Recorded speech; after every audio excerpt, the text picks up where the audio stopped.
This has been sort of a heartbreaking day for me in one sense, and yet a joyous day.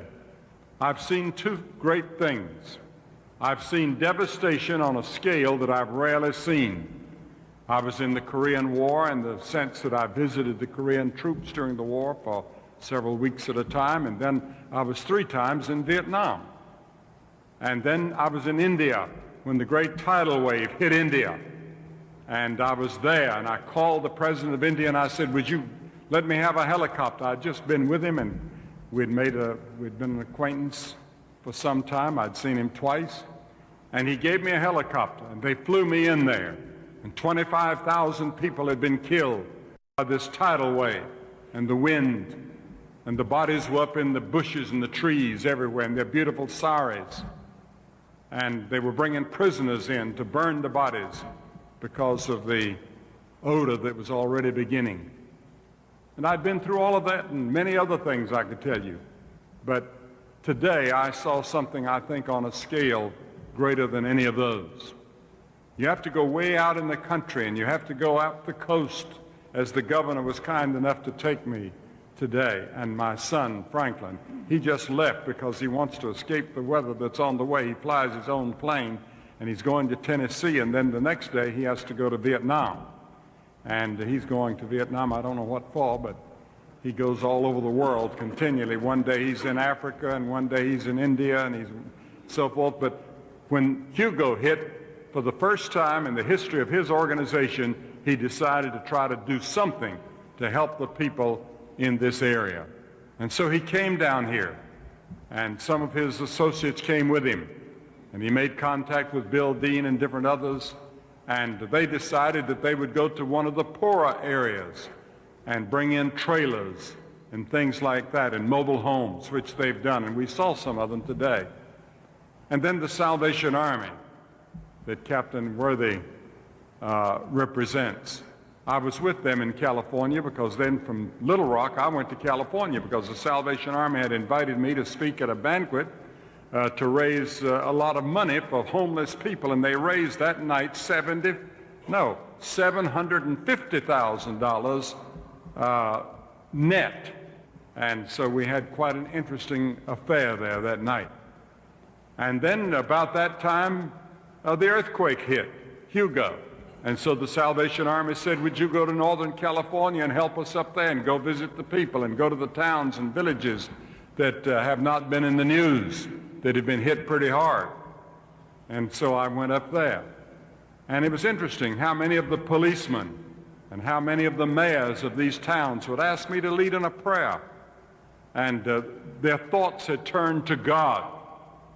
And I remember when Hugo hit here, one of the national station networks had a woman, a black woman in this city, and they asked her what her thoughts were.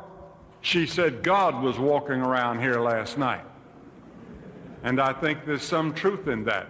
A God of mercy, a God of love, and a God of forgiveness. But also, I remember one night on the Dan Rather's news program on CBS, one lady was asked about the thing, and she said, well, God was just pressing down on us. And time after time, I heard the name God used on various programs that you don't hear God used too often. And so I think our minds and our hearts did turn to God, both in South Carolina and in California. And it seemed that both coasts felt the impact, a spiritual impact. And many people have asked me, why do these things happen? Why does God do this? And why does God allow this? I don't have the answer to that. But I want to read a passage in Hebrews, the 12th chapter, beginning with verse 26. Whose voice then shook the earth, but now he had promised, saying, yet once more I shake not only the earth, but also heaven. And this word, yet once more, signifieth the removing of those things that are shaken, as of things that are made. That those things which cannot be shaken, like the river that was read about in the 46th Psalm a moment ago, cannot be moved. Wherefore, we receiving a kingdom which cannot be moved, let us have grace whereby we may serve God acceptably with reverence and godly fear. God is saying here that sometime he's going to shake the whole world and the heavens. And when that great shaking comes, there'll be things that'll be destroyed, but there'll be some things that remain. And we saw even in the homes and the buildings today, many things had been carried away, blown for blocks. Very difficult to believe that a whole house can be picked up and moved as far as we saw that some of them had been moved. And yet there were some things that remained. There would be another house a short distance away that, at least from outward appearance, had not been touched. Why? And many people ask that question when this type of thing happens. And I'm sure that many of you have asked that. We're living in an increasingly dangerous world and a changing world. I watched the news tonight, and I saw the story coming from Germany of those East Germans by the thousands that are crossing the border. And then last year, my wife and I were in China, and we toured Eastern China, and I was allowed to speak at the universities and the Academy of Social Sciences and the Academy of Scientists, and no clergyman had spoken to them in a number of years, never dreaming what was about to happen, that an earthquake was about to shake China, the likes of which China has perhaps never known since the days when Mao Zedong took over China. But out of it all came blessings. There's a spirit of revival in China. There's a spirit of revival in Western Europe that we haven't seen. I've been preaching in Western Europe ever since 1944. And we've seen tremendous changes, and we've seen Western Europe turn secular and materialistic, but we're seeing a turning back toward God now. We held a crusade 2 or 3 years ago in Paris in their great new stadium. It was filled every night, and when I gave the invitation, people would come to make their commitment to Christ.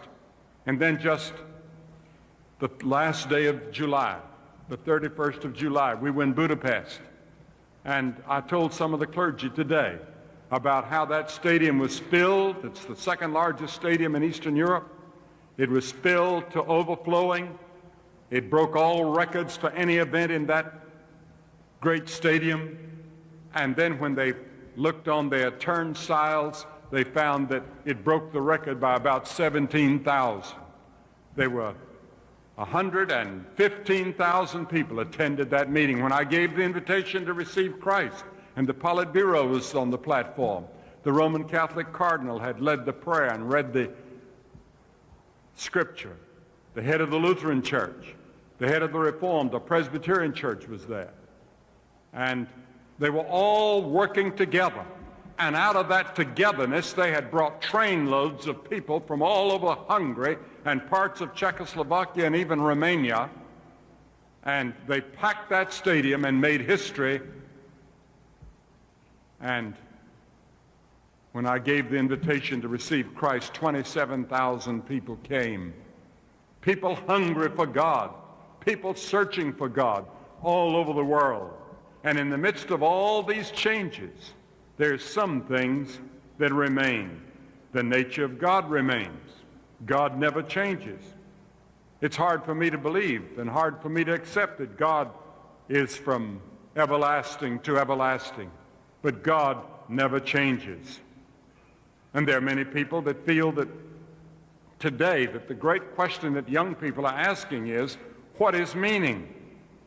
Albert Camus said a quarter of a century ago, man cannot live without meaning. And people today say to themselves, I must suffer. We all suffer in our own way. It may be a broken marriage. It may be children that are disobedient. It may be something wrong in school or in business. And then people say, I must struggle. I have to suffer, but I must struggle. I'm at the mercy of chance. I feel guilty. Who am I? Where did I come from? Why am I here? Where am I going? What is the purpose and meaning of life? That's the big question today. And those people in Eastern Europe are searching desperately, and in China, for that answer. And they're doing it here in this country. And you are going to be searching even more than ever before Because you see, Hugo has not ended.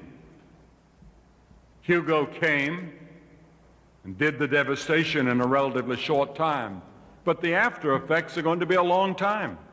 You go to some of these villages and towns that we went to today and look at that coast, it'll be a long time before it's all rebuilt. It's going to be rebuilt. The spirit of the people of South Carolina and your leadership here has amazed me and thrilled me. And I don't think the people across the country have yet understood what happened here. They were all out at that ball game in California. All the press was out there, and of course they played that up because the hundreds of newspaper people were already there. But they came to the center of Charleston, and that's great. And Charleston was hit, but not quite like some of the places I think we saw today. We just came from Folly Beach, where I went as a boy, and some of these other places, and Sullivan's Island, and Isle of Palms, and up the coast to Myrtle Beach. And all these places have been devastated by Hurricane Hugo. And it's going to take all that you can do and the federal government can do. But the thing that thrills you is how people are working together. There's a working together on a scale perhaps you've never seen. There's an ecumenism among the churches in facing the devastation of Hugo. There's the working together of government, both federal and city, and the volunteer organizations that came in here, the Red Cross and the Salvation Army, and Samaritan's Purse and many other organizations, the Southern Baptist, the wonderful work they've done here. And all of these groups have worked and prayed and believed, and I believe out of all these ashes and all of this devastation, you're going to see a new spirit and a new Charleston and a new southern South Carolina, southeastern South Carolina. Yes, Jesus said, and there shall be signs in the sun and in the moon, and upon the earth, distress of nations with perplexity. That word distress means to be pressed from all sides. The word perplexity means no way out. There'll come a day when you will be pressed, and seemingly there'll be no way out. But one, that one is the one that said, I am the way, the truth, and the life. No man cometh to the Father but by me. And out of this devastation will come many people who will turn to Christ.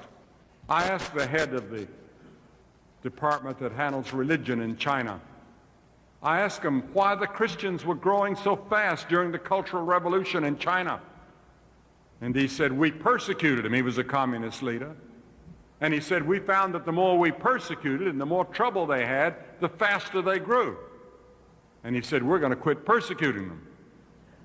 And because the Christians had grown from 750,000 to 50 million in just a short time under the terrible persecution of the Cultural Revolution. And that story could be repeated over and over and over again in Eastern Europe and in this country. I believe that people on the West Coast and East Coast of the United States are ready to listen to the gospel today as perhaps they haven't been ready to listen in a long time. And I remember once I was in college and I had a very bad spell of discouragement, and I wrote to my mother about it. She lived near Charlotte. And I remember that she wrote me back and she said, son, when the fog comes in and when the clouds move in, reach up by faith and you'll find God's hand is already there. And you're worried about the future? Remember, God is already in the future. He's waiting for you. God bless you. It's been a great blessing to me and an inspiration to be here today in South Carolina. And I deeply appreciate the governor inviting me here to participate and to see a little bit of what we had read about and heard about and prayed about. And that 46th Psalm that you read, sir, is the psalm my wife and I read the morning after Hugo hit. And so it was very appropriate for me to hear it again. Thank you, and God bless you.